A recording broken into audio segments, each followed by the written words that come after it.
எனக்கு யாருன்னே தெரியாத ஃபேமிலி ஃபங்க்ஷனுக்கு வந்திருக்கிறேன். அங்கே நடந்தது.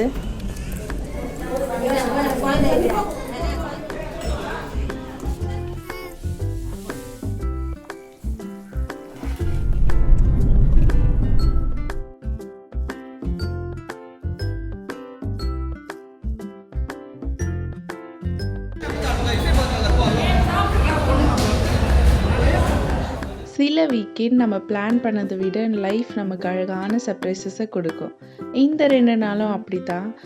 ஒரு பக்கம் என் ஹஸ்பண்ட் சைடு ஃபேமிலி என்கேஜ்மெண்ட், அடுத்த நாள் அவரோட க்ளோஸ் ஃப்ரெண்டுக்கு வெட்டிங் ரிசப்ஷன். வாங்க இந்த அழகான வீக்கெண்டுக்கு உங்களையும் கூட்டிகிட்டு போகிறேன்.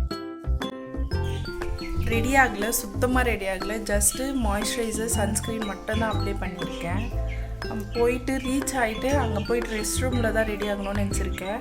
ரியோவோ என்னோடய மதர் இன் லாவோ போயிட்டாங்க. இந்த ஒரு அவுட்ஃபிட் தான் சூஸ் பண்ணியிருக்கேன். ரியோவுக்கு வாட்டர் பாட்டில், ஸ்நாக்ஸ் எல்லாமே இங்கே ரெடியாக இருக்குது. போகலாம். ஃபங்க்ஷனுக்கு ரெடி ஆகிறதே ஒரு எக்ஸைட்மெண்ட். ட்ரெஸ் சூஸ் பண்ணுறது, லாஸ்ட் மினிட் பேக்கிங், லேட் ஆகிடுமோன்ற அவசரம், இதெல்லாம் கண்டிப்பாக ஃபேமிலி ஃபங்க்ஷன் பேக்கேஜில் வந்துடும். ரோட் ட்ரிப்பில் பேசி சிரித்து சாங் கேட்டுட்டு ஒரு மாதிரி ஃபன்னாக போகிறது ரொம்பவே ஜாலியாக இருக்கும். நீங்கள் இந்த எக்ஸ்பீரியன்ஸ் பண்ணியிருக்கீங்களான்னு சொல்லிட்டு கமெண்ட்டில் சொல்லுங்கள்.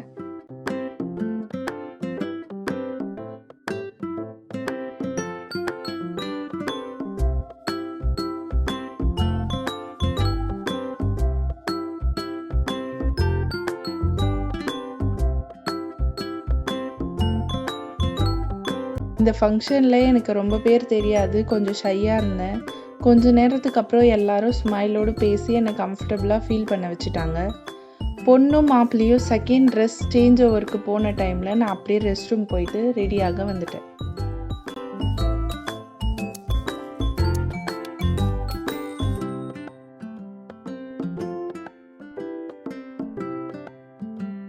பேஸ் எல்லாம் பெருசாக ஃபவுண்டேஷன் வச்சு பில்ட் பண்ணல. ஜஸ்ட்டு காம்பேக்ட் ஐலைனர், லிப்ஸ்டிக் வச்சு இந்த லுக்கை முடிச்சாச்சு. ஒரு ஃபங்க்ஷன் முடிஞ்சதும் அதோட மெமரிஸ் மட்டும்தான் நம்ம கூட வரும். சின்ன சின்ன மொமெண்ட்ஸை கூட மிஸ் பண்ணாமல் என்ஜாய் பண்ணோம். ஃபங்க்ஷனுக்கு வந்துட்டு அங்கே ஃபுட்டை பற்றி பேசலைன்னா எப்படி? ஃபங்க்ஷன் ஃபுட்டுக்குன்னே தனி ஃபேன் பேஸ் இருக்கும். டயட் எல்லாம் கொஞ்சம் ஓர வச்சுட்டு ஃபேவரட் டிஷ்ஷஸ் எல்லாமே என்ஜாய் பண்ணிட்டேன்.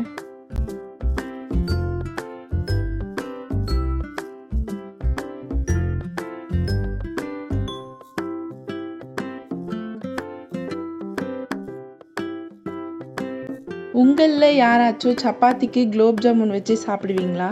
ரீசெண்டாக எந்த ஃபங்க்ஷன் போனாலும் கண்டிப்பாக மெயின் டிஷ்ஷோடு ரியோ அந்த ஸ்வீட் வச்சு தான் சாப்பிட்றான். அவன் சாப்பிட்டா போதும்னு சொல்லிட்டு அவன் விருப்பமாக நாங்கள் விட்டுடுறோம்.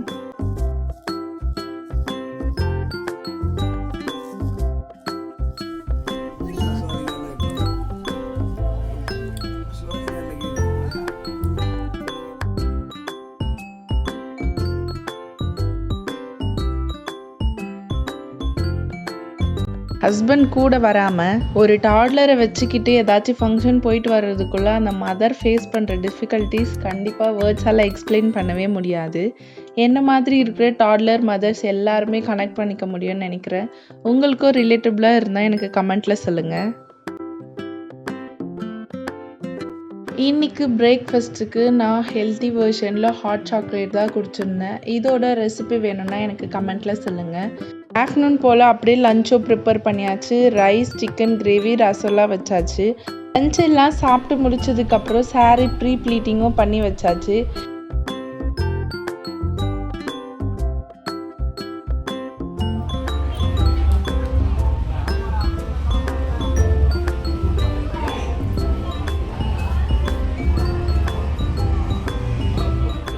பிரைட் அண்ட் க்ரூமை பார்த்த உடனே அவங்களோட ஹாப்பினஸ் ஃபேஸில் தெரிஞ்சிச்சு. நியூ ஜேர்னி ஸ்டார்ட் பண்ணுற 2 பேருக்குமே என்னோட ஹார்ட்லி கங்க்ராச்சுலேஷன்ஸ். என்னோட ஹஸ்பண்ட் அண்ட் அவங்க ஃப்ரெண்ட்ஸ் எல்லாம் சேர்ந்து ஒரே மாதிரி காஸ்டியூம் வியர் பண்ணியிருந்தாங்க. பார்க்கவே ரொம்ப சூப்பராக இருந்தது. அப்படியே கேக் கட்டிங் முடித்து பொண்ணு மாப்பிள்ளைக்கான கிஃப்ட்டையும் கொடுத்து ஸ்டேஜ்லேயே அவங்கள ஓப்பன் பண்ண சொல்லி அவங்களோட ஹாப்பினஸை லைவாகவும் பார்த்தாச்சு. அப்படியே டைரெக்டாக நாங்கள் சாப்பிட தான் போனோம். நாங்கள் போனதே ரொம்ப லேட்டுன்றதுனால பிரியாணி, ரைத்தா மட்டும்தான் இருந்தது. சாப்பிட்டுட்டு ஹாப்பியாக வீட்டுக்கு கிளம்பிட்டோம். 2 டேஸ் ரொம்பவே ஹெக்டிக்காக இருந்தாலும் ஃப்ரெண்ட்ஸ் ஃபேமிலியெல்லாம் மீட் பண்ணது அவ்வளோ ஹாப்பியாக இருந்துச்சு. இந்த vlog உங்களுக்கு பிடிச்சிருந்தா எனக்கு லைக் பண்ணிக்கோங்க. உங்களோட ஃபேவரட் மொமெண்ட் என்னன்னு சொல்லிட்டு எனக்கு கமெண்ட்டில் சொல்லுங்கள். இந்த மாதிரி வீடியோஸ் பார்க்க என்னோட பேஜை சப்ஸ்கிரைப் பண்ணிக்கோங்க. தேங்க்யூ ஃபார் வாட்சிங். பாய்.